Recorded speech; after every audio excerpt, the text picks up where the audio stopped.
Muito bem, queridos, a graça e a paz do Senhor. Estamos voltando aos nossos devocionais e queremos, neste momento, agradecer a vocês todos que participam, nos ajudam nesse processo. A lição 6, ela vai ter como título a teologia de Elifas, só os pecadores sofrem, e o devocional de hoje tem como título Você tem confiado em Deus? E o texto se encontra em Jó capítulo 4, versículos do 4 ao 6, que diz: As tuas palavras têm sustentado aos que tropeçavam, e os joelhos vacilantes têm fortificado. Mas agora, em chegando a tua vez, tu te enfadas, sendo tu atingido, te perturbas. Porventura, não é o teu temor de Deus aquilo em que confias, e a tua esperança a retidão dos teus caminhos? Queridos, temos o nosso personagem principal, Jó, diante agora, nesse momento, dos seus três amigos, Elifas, Bildade e Zofar. Amigos que passaram um tempo, 7 dias, 7 noites, ao seu lado, contemplando o seu sofrimento, para condoer-se dele e consolá-lo, agora sem ministrar uma só palavra para Jó. Após uma reação de Jó, lançando seu lamento, agora sem blasfemar contra Deus, abre-se um diálogo com esse grupo. E o primeiro dos seus amigos a falar é Elifas. E quem era Elifas? Ou Elifaz? O nome Elifaz, em hebraico, querido, significa Deus é vitorioso. Temos no Antigo Testamento 2 personagens com esse nome.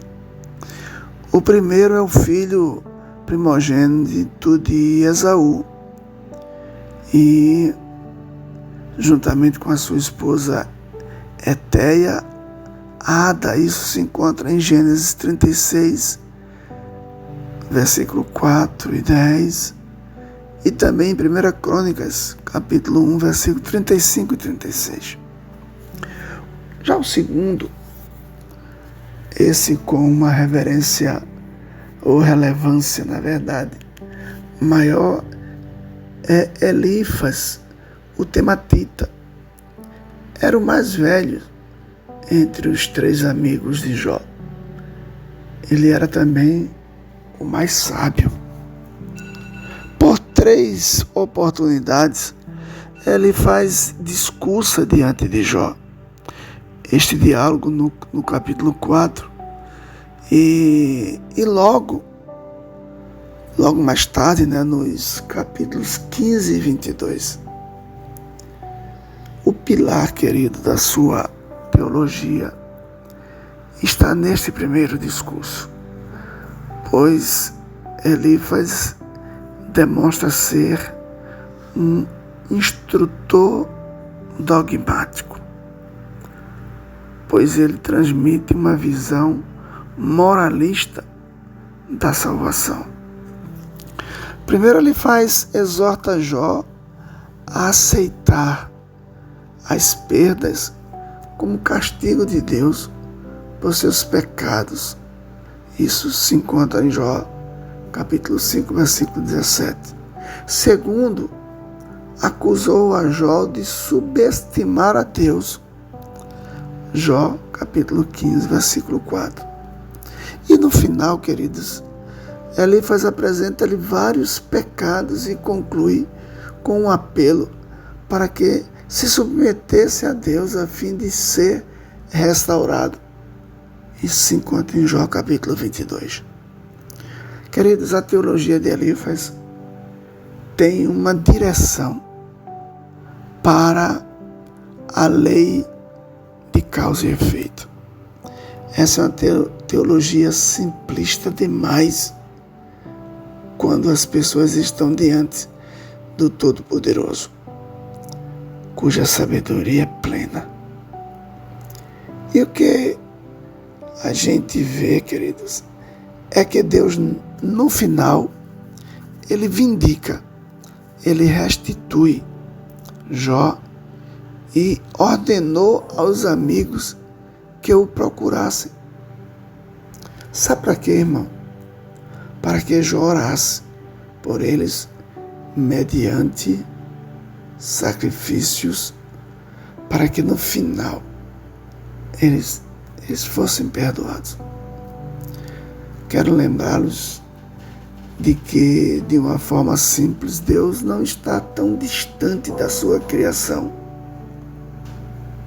a ponto de não se relacionar com ela, mas também não está tão próximo a ponto de misturar-se com ela. Queridos, o que a gente entende é que o pensamento teológico de Elifas, um dos amigos de Jó, para ele, só os maus sofriam os infortúnios da vida. Há um convencimento moral na cabeça de Jó, na verdade, no entendimento de Elifas. E ele é um homem moralmente convencido de que Jó, ao se negar, reconhecer que estava em pecado, Jó estava indo na contramão da religião tradicional. É interessante, né? Há uma condição de sempre associar as desgraças a algum pecado que ele possa ter cometido. E muitas vezes a gente agindo assim, isso não está muito longe de nós, meu irmão. Nós muitas vezes inferimos pensamentos sobre o que as pessoas estão passando. E o que a gente tem que guardar como positivo e levar para a nossa vida é que Jó, ele contrapôs essa teologia massificada na visão do entendimento do pensamento de olho por olho, dente por dente. Jó contrapôs a Elifaz e defendeu a sua integridade e a sua comunhão diante de Deus. E é tão fantástico que lá no final do livro de Jó, Deus, ele vindicou, né? Ele restituiu a Jó tudo que ele tinha perdido. E ainda deu a Jó uma condição para que Jó mostrasse a esses seus amigos que através de sua intercessão eles fossem perdoados da sua forma de pensar. Porque lá em Jó 42, 7 e 9, o próprio Deus, ele profere essas palavras: o meu servo Jó orará por vós e aceitarei a sua oração, e não vos tratareis conforme a vossa loucura. Vós não falastes de mim o que era reto, como meu servo Jó. Deus considerou e considera todos aqueles que são ortodoxos, né? Duros na sua forma de pensar em relação à condição das nossas vidas, principalmente nos momentos de infortúnios. Porque Deus considerou os três como loucos. Deus não em nenhum momento ouviu as orações de Elifas, Bildade e Zofar. Mas em todo momento, Deus estava ouvindo todo o lamento, toda a condição de Jó entender que não era nem para ter nascido. Deus diz para eles: vós não falastes de mim o que era reto, como meu servo Jó falou.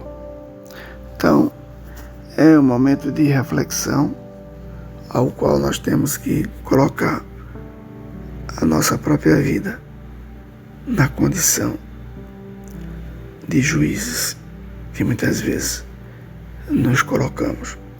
Que Deus nos abençoe e nos dê força para superar todos os momentos negativos de nossas vidas. Em nome de Jesus. Fica na paz em nome de Jesus.